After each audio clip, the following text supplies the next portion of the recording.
रावसाहेब, आज उद्धव ठाकरेंची पत्रकार परिषद उद्या आहे.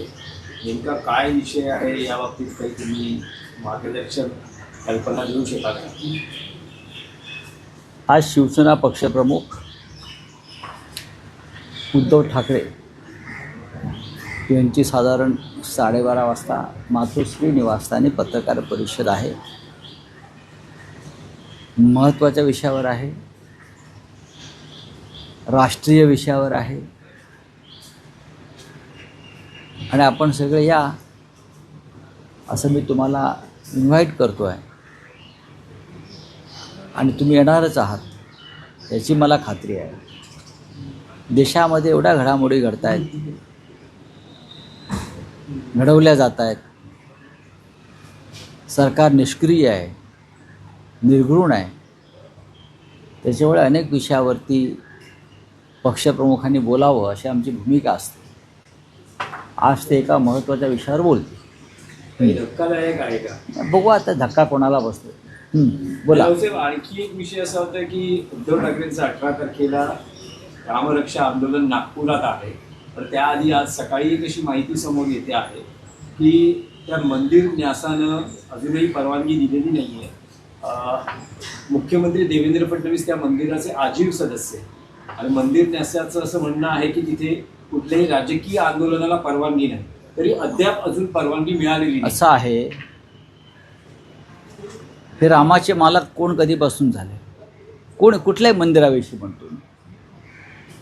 आम्ही अद्याप परवानगी मागितलेली नाही. मी उद्या नागपुरात जाईन, त्यानंतर हे मंदिरा संदर्भातलं जे काम आहे ते कुठे करायचं. बरं, आम्ही रामरक्षा म्हणणार आहोत, आम्ही हनुमान चालीसा म्हणणार आहोत.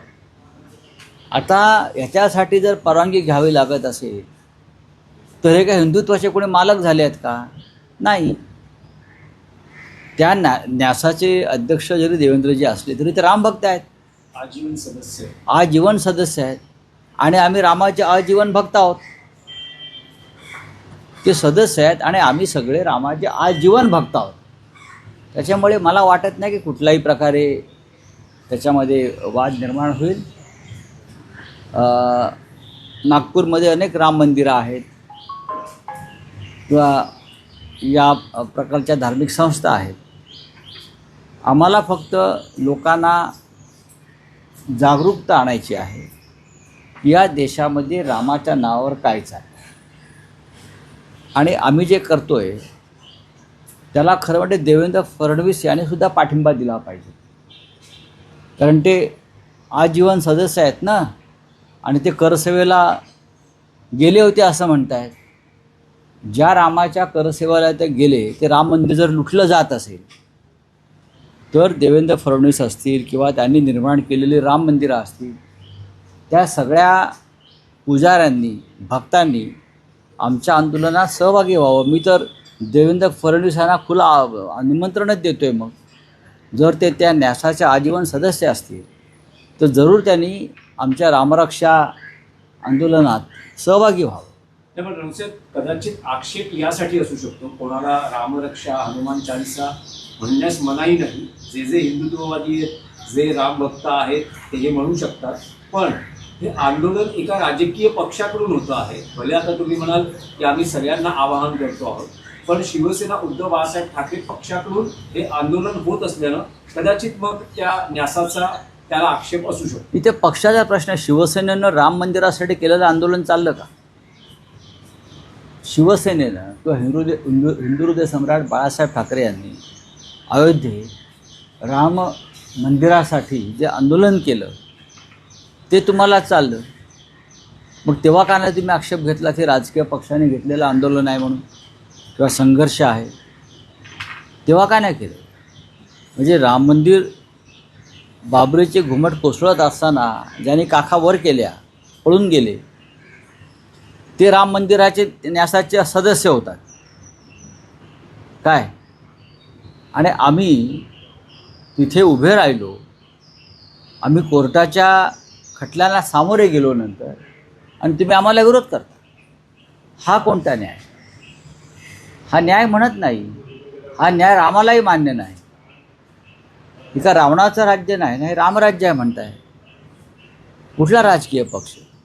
तिथे शिवसेना पूर्णपणे ताकदीनं त्यावेळेला 1991-92च्या पुढे सगळा काळ जो आहे हा आम्ही होतो. मुंबईमध्ये त्यानंतर ज्या दंगली झाल्या त्यात आम्ही मेलो, आमचे लोक मरण पावले. बॉम्बस्फोटामध्ये 550-600 लोक आमचे लोक मरण पावलेले आहेत. आणि तुम्ही आता आम्हाला विचारताय तुम्ही राजकीय पक्ष आहात म्हणून. असू ना, पण हिंदुत्ववादी आहोत तुमच्यापेक्षा कडवट. तर तुमचे जे काय आता या निमित्तानं तुम्ही एक्सपोज होत आहे हे लक्षात घ्या. एक फक्त राज्याच्या राजकारणातला विषय हा आहे की तुम्ही फडणवीसांचा उल्लेख केला तर मध्यंतरी मोदींनी नेहरूंचा विक्रम जो पंतप्रधान पदाच्या काळातला जो कालावधीचा जो विक्रम होता तो मोडला. आता देवेंद्र फडणवीस राज्यात त्या विक्रमाच्या दिशेनं वाटचाल करत आहेत.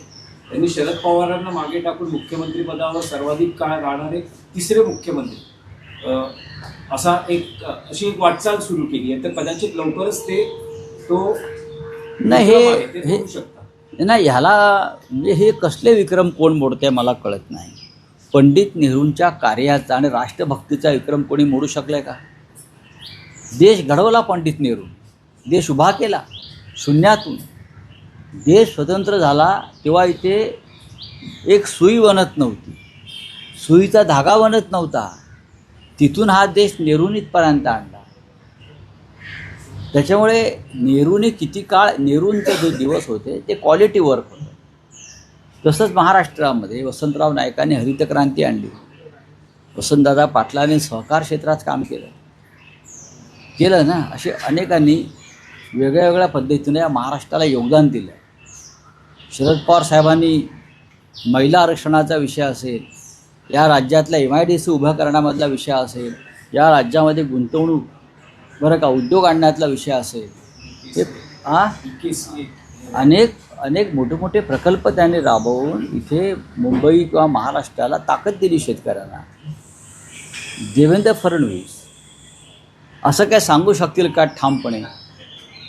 लाडकी बहीण योजना त्यांनी आणली, ती फक्त मतं विकत घ्यायला आणली ना.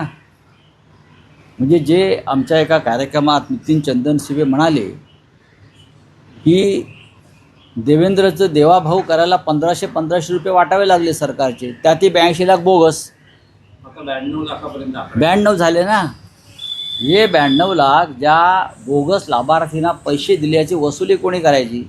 याची वसुली राज्याचे मुख्य सचिव तेव्हाचे, राज्याचे अर्थ सचिव आणि संपूर्ण कॅबिनेट तेव्हाचं, त्यांची वैयक्तिक संपत्ती जप्त करून हे 92 लाख लाभार्थींना वाटलेले जे पैसे रक्कम आहे कोट्यावधी ती वसूल केली पाहिजे.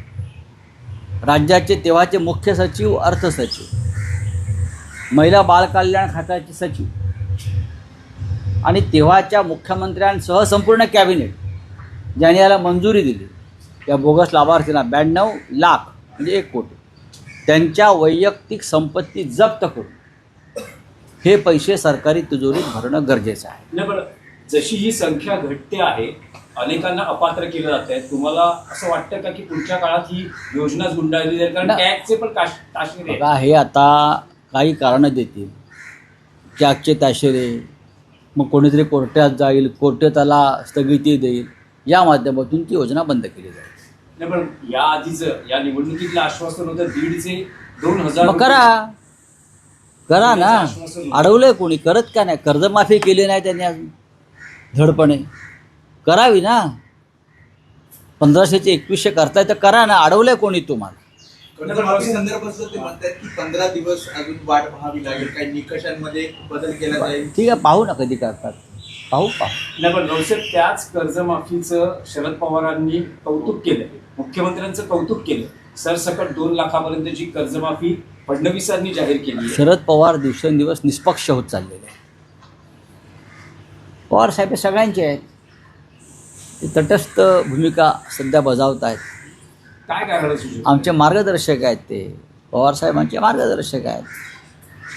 सगळ्यांना घेऊन ते पुढे चाललेले आहेत. नाही, पण महाविकास आघाडीतून बाहेर पडण्याची अजिबात नाही सुरुवात आहे का? माननीय पवार साहेब हे महाविकास आघाडीला कधीही सोडून वेगळा विचार करणार नाहीत. त्यांची विचारधारा ही वेगळ्या पद्धतीची आहे. तुम्ही म्हणते सोबत घेऊन चालले आहे म्हणजे नाही, सगळ्या अख्खा महाराष्ट्र घेऊन चालले आहे सोबत असं म्हणते.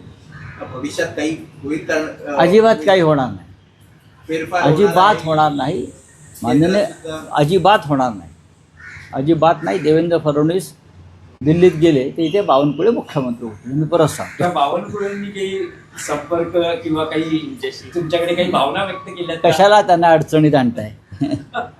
तुम्ही का त्यांना चांगला माणूस आहे तो, कशाला चांगल्या माणसाला अडचणीत आणताय? असं अडचणीत आणू नका.